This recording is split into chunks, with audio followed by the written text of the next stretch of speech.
You know, this rally tonight was billed as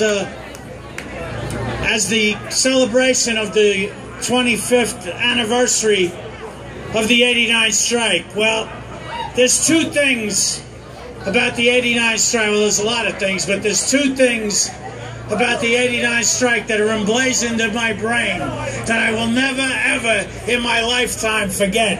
And anybody who was there will remember those things. The first one is when Jerry Horgan, as Fran Gottran said before, got hit by that scab and ended up in the hospital.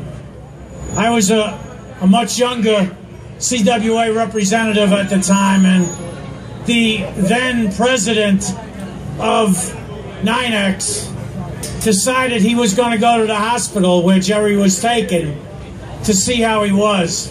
And there were 300 or 400 members of Local 1103 at that hospital. And we thought at the time that if he showed up there, they would probably tear him apart. So my unenviable job was to go to the hospital that day and make sure that nobody killed this guy. And to tell you the truth, I'm not sure I was going to be able to do that job, because it might have been 300 or 401 instead of 300 or 400. But thank God he didn't show up. And Jerry Horgan died that day. And that's why 25 years later, we wear red. And this whole union wears red every single Thursday of our lives. So brothers and sisters, that's why you wear red.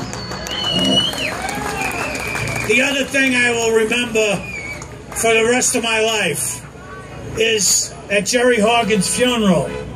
There was a funeral mass held at a church, and from the church to the cemetery, there were thousands upon thousands, tens of thousands of CWA members lining that route from the church to the cemetery, every single one of them dressed in red.